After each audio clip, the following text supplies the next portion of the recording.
Sir, writer ജബ ഒരു കഥ എഴുതിയിട്ടുണ്ട്. അത് വായിച്ചാൽ ഫിക്ഷൻ പോലെ ഉണ്ടാവും, പക്ഷെ നോൺ ഫിക്ഷൻ.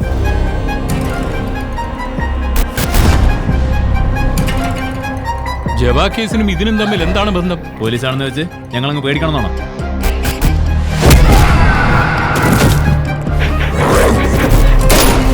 ഞാൻ നിങ്ങൾക്ക് സ്പെഷ്യലായിട്ട് ചെയ്യാം. അത്ര പെട്ടെന്നൊന്നും വിട്ട് വെളി വരില്ല.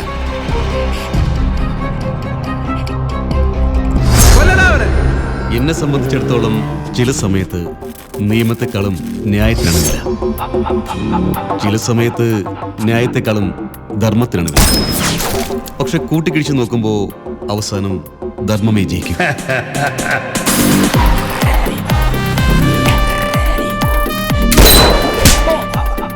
ജബ തന്നെ ഒരു റൈറ്ററാണ്. നീ അദ്ദേഹത്തെക്കാളും വലിയ റൈറ്ററായോ? കഥ ഇപ്പൊ കഴിഞ്ഞല്ലോ സാർ.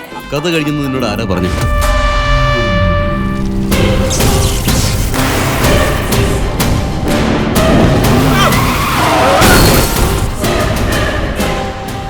പെട്രോളിൽ നിന്ന് എസ് ആണ് സംസാരിക്കുന്നത്. OMR റോഡിൽ ഒരു ബോഡി എടുക്കുന്നുണ്ട് സാർ.